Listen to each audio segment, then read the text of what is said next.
Oui, c'est la première compétition dans ces catégories-là qu'on organise cette année. On avait organisé il y a 3 semaines à Thiès pour les minimes un tournoi. Et c'était l'occasion pour voir également par rapport à la préparation au niveau de nos catégories cadets juniors et espoirs. Donc on a organisé la Coupe du Sénégal, cadets juniors et espoirs. En termes d'organisation, on a noté pratiquement 300 inscrits. C'est pourquoi vous avez vu depuis ce matin, les arbitres n'ont pas arrêté. Et jusqu'à présent, ils sont en train de faire les éliminatoires. Donc tout à l'heure, ils ont terminé avec les Qatar. Et toutes les ligues ont été représentées. C'est une première compétition de l'année. Cette année, il faut savoir qu'au niveau international, dans le cadre de la préparation, il y a les championnats d'Afrique. Il y a les championnats du monde et les championnats du monde sont devenus qualificatifs maintenant parce qu'il faut être parmi les 3 premiers de sa catégorie au niveau continental pour pouvoir se qualifier.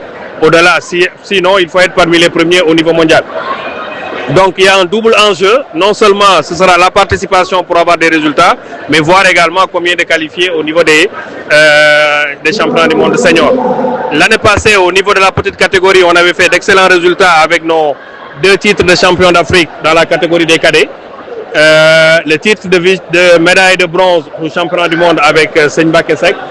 Donc il va falloir cette année essayer de confirmer tout cela, voire même aller un peu plus loin. Ce ne sera pas une tâche facile parce qu'on a vu à l'Open de Paris les Égyptiens au niveau des seniors, donc qui ont remporté la catégorie des moins de 84, plus de 84 et moins de 75 kilos. Ils ont été en termes de résultats 2e derrière le Japon avec le même nombre de médailles d'or. Donc ça veut dire que à ce niveau-là, l'Égypte est en avance avec nous. On avait un seul athlète qui devait participer, c'était Martar, donc qui a eu à être premier de sa catégorie dans sa poule au niveau des qualifications à l'Open de Paris, qui s'est qualifié en quart de finale. Malheureusement, il a été éliminé. Bon, ça se comprend parce que c'est le début de la saison, il y a beaucoup de choses à corriger et je fais confiance aux entraîneurs. Ils vont y travailler pour aller beaucoup plus loin que ça.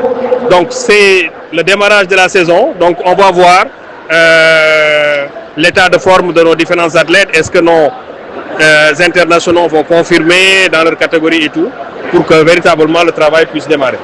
Également, c'est une manière de préparer la relève. Oui, tout à fait. C'est une compétition qu'on organise depuis des années, surtout avec les minimes et les benjamins. Chaque année, on en organise 2 compétitions.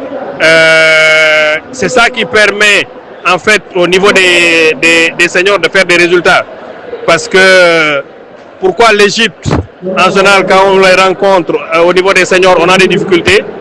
Parce que l'Égypte, depuis la petite catégorie, c'est-à-dire qu'au niveau des cadets, au niveau des seniors, ils participent à toutes les compétitions Youth League qui sont dédiées à la petite catégorie. Donc, ils font des résultats. Au championnat du monde, cadets juniors espoirs, souvent c'est l'Égypte qui est en tête des médailles, souvent au niveau comité. Et c'est ça qui fait que lorsqu'ils rencontrent nos seniors, ils ont déjà 6 années d'expérience internationale, alors que nous, nos athlètes dans la petite catégorie, ne participent pas à ces compétitions. Donc, et ça, c'est un appel que je lance au niveau du ministère. Cette année, nous avons constaté que les compétitions pour lesquelles ils nous ont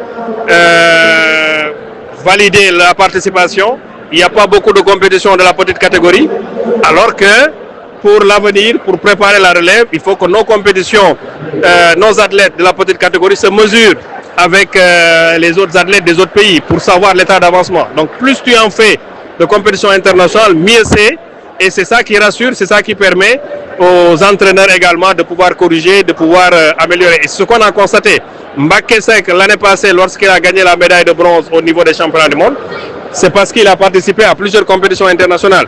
Il a remporté la compétition Youth League en Espagne, il a remporté l'Open d'Allemagne, en Hollande également, en Belgique. Et c'est ces 4 compétitions-là qui lui ont permis, lorsqu'il est venu au championnat du monde, mais de savoir de quoi s'en tenir, parce qu'il connaissait les athlètes.